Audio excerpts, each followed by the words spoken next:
Hello and welcome into this week's NASCAR K&N Pro Series Rewind show right here on Racing News Now. As always, I'm your host Garth Allen. Thank you once again for joining me today.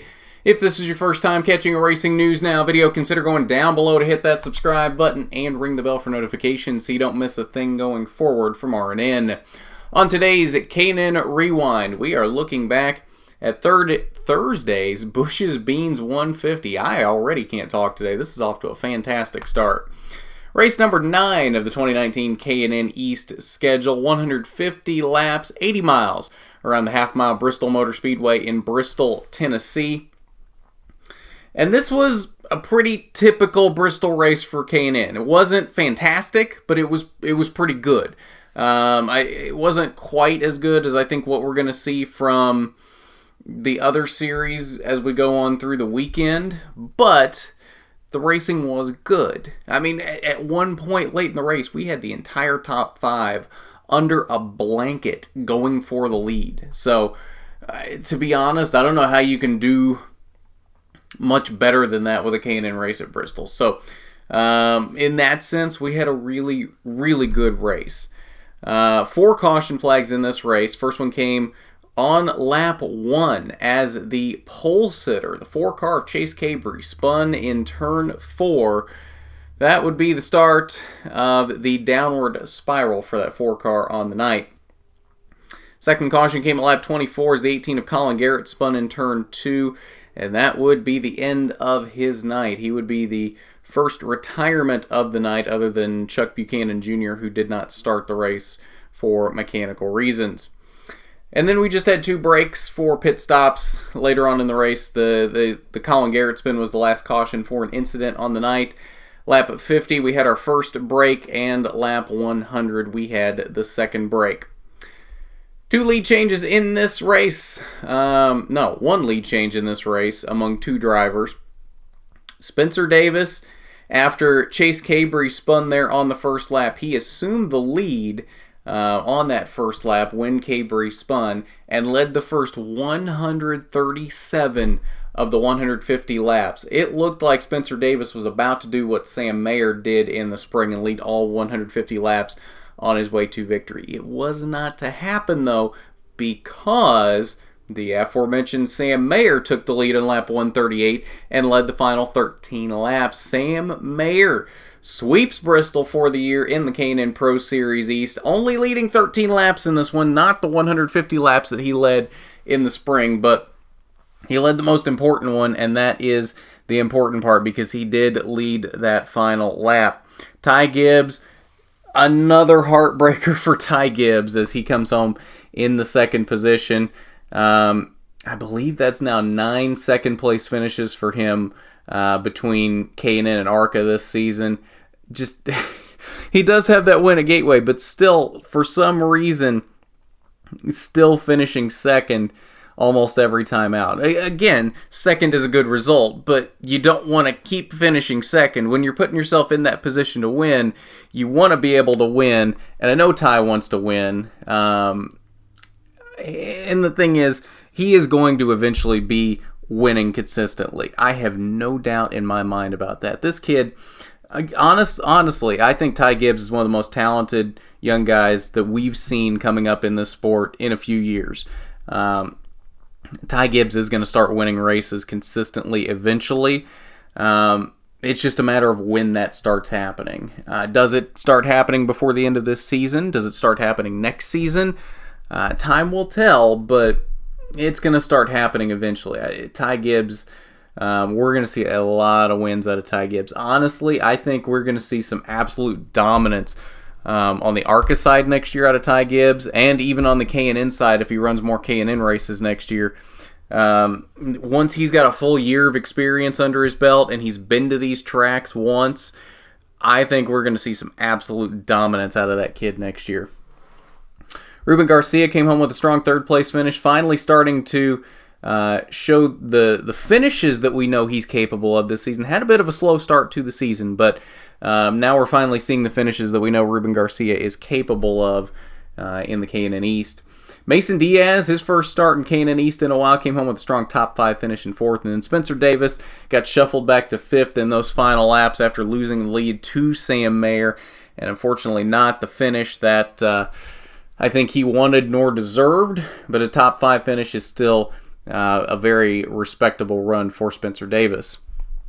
Rest of your top 10, Tanner Gray, Watkins Glen winner, Max McLaughlin in 7th. Chase Cabry, after starting on the pole, only finished in the 8th position. And then I did see a report that he got transferred to a local hospital after the race for lower back pain. I have not seen an update on that, so hopefully Chase is doing okay. And we will try to keep an eye out for that, and hopefully he's doing better. Haley Deegan running for DGR Crosley this week in the 54 car, came home in 9th. She was as high as, I believe, 3rd at one point. So 9th, not really indicative of the kind of night that she had, was pretty fast on the night.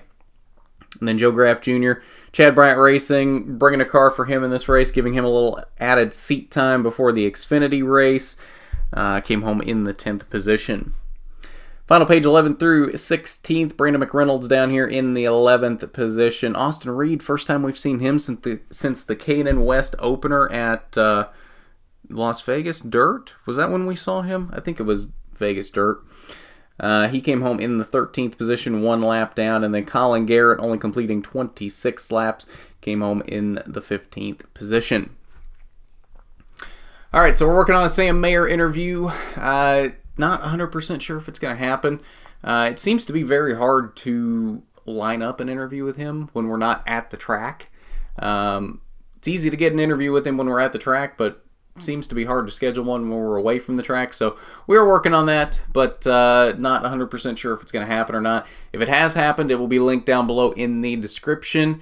If it has not happened, make sure you're subscribed and you get your bell rung for notifications. That way you will know when that goes up. So hopefully that will go up here soon, but we'll see. Like I said, it seems kind of hard to get something scheduled with him away from the track. So we'll go ahead and look at the current point standings now. 9 races into the K&N East schedule, and one name that we did not see on the Bristol results is Derek Kraus. So, I haven't heard anything official on this, but I'm assuming because he wasn't in Bristol, that is him conceding the K&N East Championship. So, we are now basically down to a 2-horse race, and with Chase Cabry's poor finish, that puts him fairly far behind. 22 points now, the gap between Sam Mayer and Chase Cabry. Sam Mayer starting to run away with this thing. I mean, we've only got, 3 races left? Yeah, 3 races left. The Gateway crossover in a couple weeks, the second Loudon race, and Dover to finish out the season on October 4th. So 22 points is a fairly decent amount to make up in 3 races. I think Sam Mayer is going to have a bit of bad luck for Cabry to really fight his way back into this thing. And it's unfortunate to see because Cabry has had a very good season so far, but after the finish last night in Bristol, it's going to be very tough for him to get back into this 22 points back. Max McLaughlin, same story here, 37 back, and then Tanner Gray, 39 back in 4th. Spencer Davis has moved into the top 5, 49 back, and then Derek Kraus falls all the way to 6th. After missing this race, he is 59 points back. They're in the 6th position. So at this point, again, I think it's a 2-horse race between Sam Mayer and Chase Cabry, but unfortunately, Cabry's going to have some bad luck on Mayer's part if he wants to get back into this thing. It's just 22 points is a lot to make up in 3 races, especially as good as Sam Mayer has been running week in and week out. So we will see what happens over these next 3 weeks, but right now, Sam Mayer is looking like he is sitting fairly pretty for this K&N East Championship at this point. But that's your point standings following the K&N East Bush's Beans 150 at Bristol, and I believe that'll do it for us on this K&N Rewind. Was planning on a Truck Series Rewind right after this. Unfortunately, I just don't think we get the time for it, unfortunately, so there will not be a Truck Rewind this week. The problem is I wouldn't have had a chance to get to it until late tonight, and by that time, I got to start working on the Xfinity Rewind. So, unfortunately, we just kind of, in terms of relevance, by the time that Truck Rewind would get out, it wouldn't be super relevant at that point. So I think we're just going to skip it for this week, unfortunately, and then we're going to move on to the Xfinity Rewind, which should be up either late tonight or Saturday morning, depending on how quickly we can get to it tonight. Just, again, trying to work around the schedule for the day job, and then we're headed to Springfield this weekend for the ARCA race. Back at the track for you, bringing you some coverage from the Illinois State Fairgrounds dirt track for the Allen Crow 100. So that'll be exciting on Sunday.